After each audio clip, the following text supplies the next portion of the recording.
Bonjour Gabriel, ici on va corriger les exercices que tu nous as envoyés sur le site sur le mouvement MRU MRU1. Alors regardons ici, ils te disent, lors d'une joute, deux chevaliers sont distants de 200 mètres.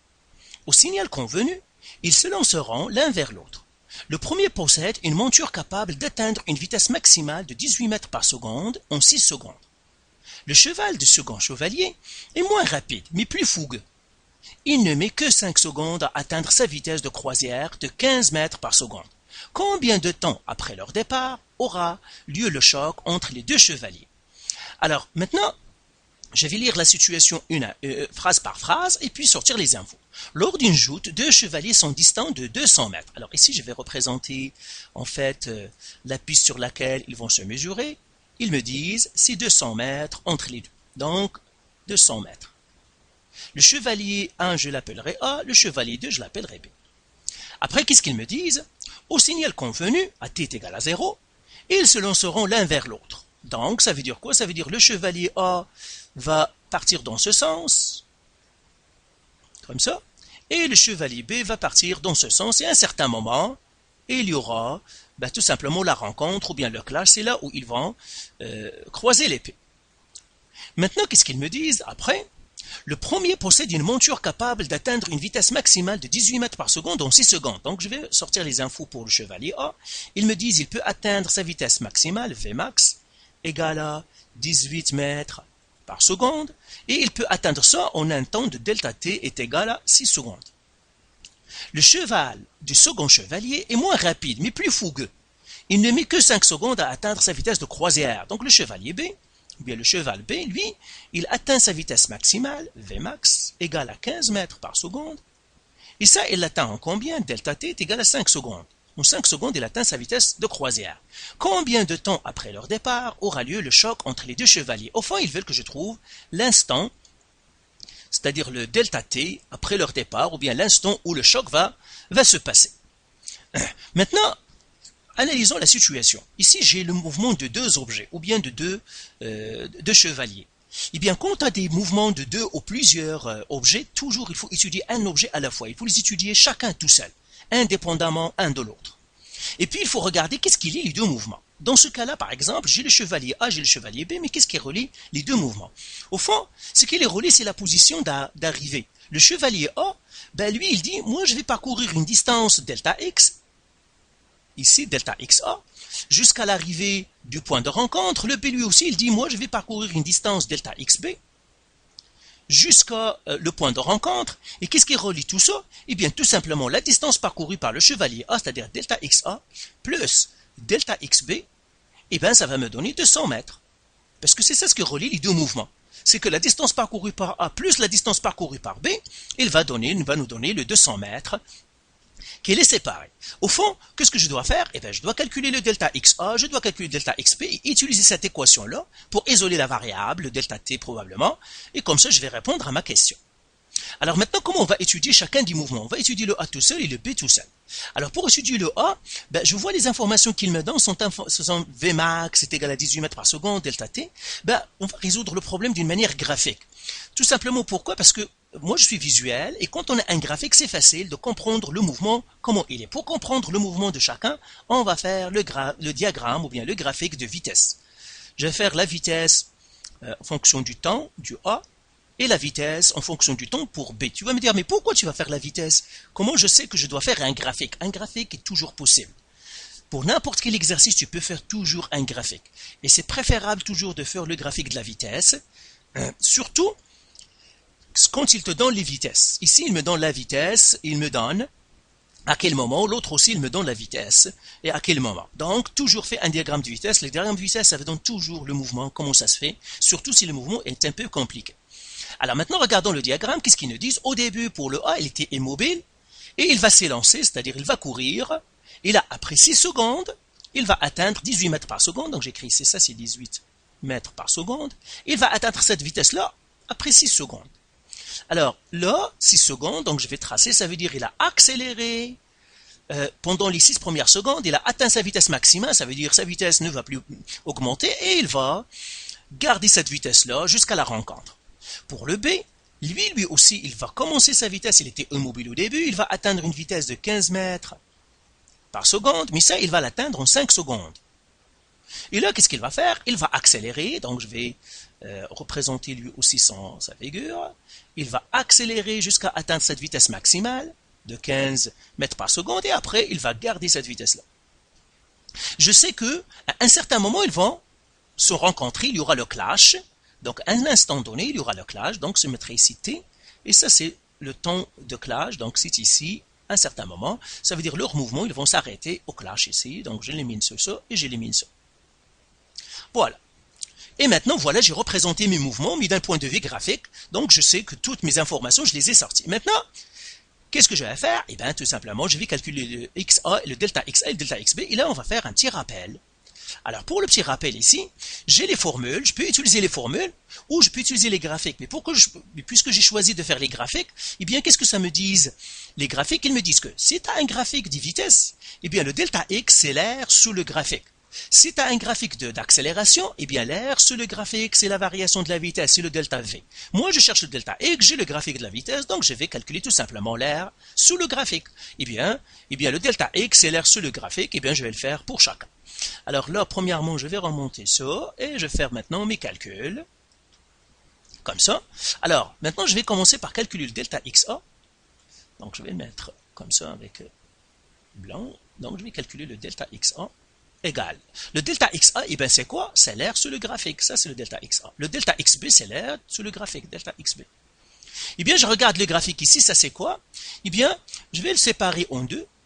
C'est un trapèze, mais je vais faire les calculs tout simplement pour le triangle et pour le rectangle. Comme ça, je vais être plus facile. Donc, je vais R du triangle plus R du rectangle. Alors, comment je vais calculer l'air du triangle? R d'un triangle, c'est base fois hauteur qui divise 2. Alors, pour le triangle, là, sa base, c'est ça, c'est 6. Donc, j'écris ça, c'est 6 secondes, qui multiplie la hauteur. La hauteur, c'est d'ici à ici, ça veut dire 18 mètres par seconde, fois 18 mètres par seconde, qui divise 2. Eh bien, ça me fait calculatrice pour savoir qu'est-ce que ça me ferait. Donc, je fais 6 fois 18, qui divise 2, qui me donnerait 54. Donc, ça me ferait 54 mètres. Donc, voilà, pour celle-là, j'ai trouvé l'aire du triangle, c'est 54 mètres. Maintenant, je vais effacer ça et je vais calculer l'aire du rectangle. Alors, R, rectangle. Alors, pour l'aire du rectangle, c'est quoi? Eh bien, l'aire du rectangle, c'est base fois hauteur. Égal. Alors, la base ici, c'est combien? Eh bien, la base, donc ça revient à ici la même chose. Ben, je sais que d'ici à ici, c'est T. Et je sais d'ici à ici, c'est 6. Donc, la base, c'est T-6 secondes. Donc, la base, c'est T-6 secondes. N'oubliez pas les parenthèses. Hein? Comme ça, c'est T-6 secondes fois la hauteur.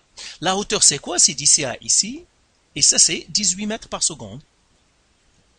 Alors, je vais faire un peu d'algèbre pour éliminer les parenthèses. Donc, je vais faire la distributivité avec les pinces de crabe. Donc, ça me ferait comme ça. 18 mètres par seconde fois t, ça fait 18 mètres par seconde t. Et puis, moins 6 fois 18, ben, calculatrice. Donc, je fais ça.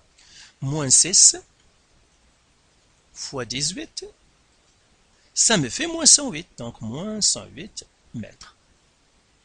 Et voilà, donc j'ai trouvé ça. Donc, ça, c'est plus 18 mètres par seconde, t moins 108 mètres. Là, je fais le ménage, je rassemble ceux qui se ressemblent. J'ai un nombre ici et un nombre ici, ils se ressemblent. Donc, ça me ferait 18 mètres par seconde, t.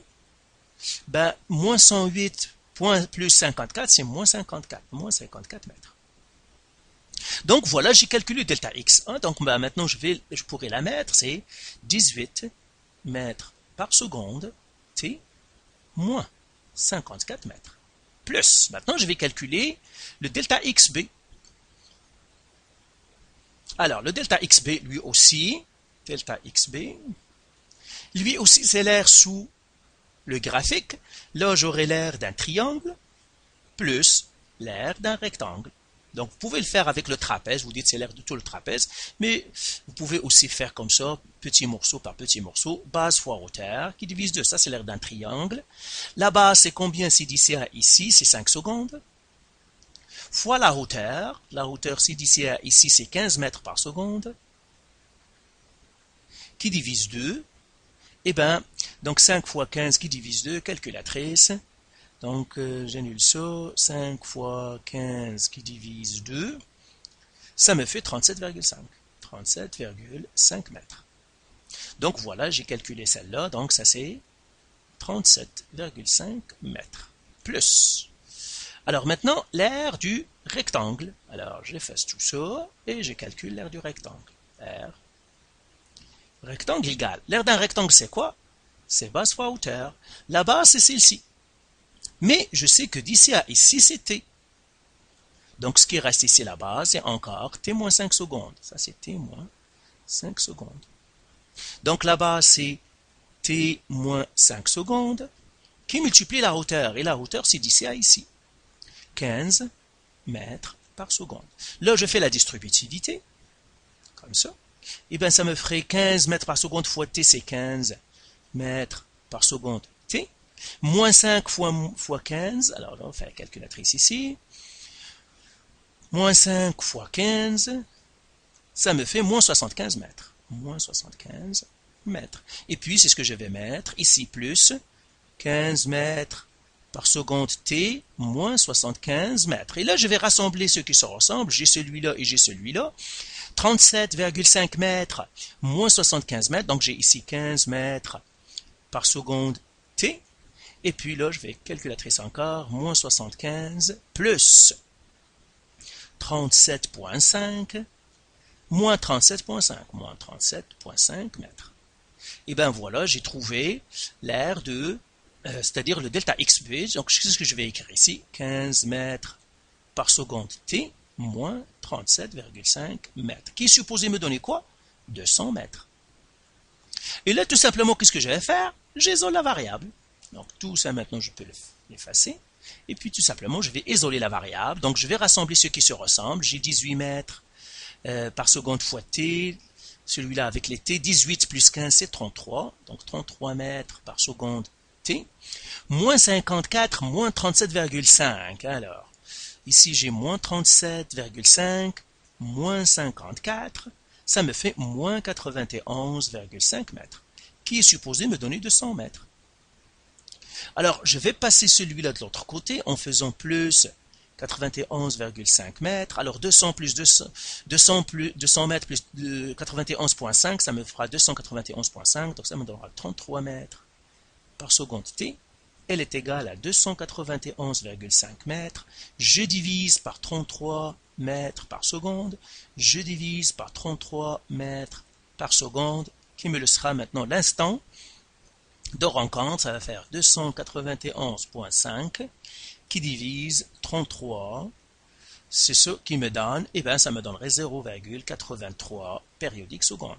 Donc après 0,83 secondes, eh bien il y aura le clash. Donc ici, donc j'écrirai ici après. Combien? Après 0,83. Je me suis trompé, hein. 0,83 ça ne veut rien dire. Après 8,83. Après 8,83 périodiques secondes, c'est ça. Donc, il y aura le clash. Donc, voilà, ça c'est la solution graphique. Encore une fois, soit que tu utilises les formules, soit que tu utilises le graphique. Et surtout, si tu peux faire un graphique, c'est plus visuel. Ça revient à faire des calculs d'air. Tu n'as même pas à apprendre les formules, parce que tu n'as qu'à apprendre l'air du rectangle, du trapèze et puis du triangle. Donc, tu pourrais utiliser la méthode graphique, ça aussi, c'est facile. Donc, voilà. Donc, on va corriger les autres exercices et puis on va faire un suivi pour répondre à tes questions et puis tes remarques. Donc, voilà. Bonne chance.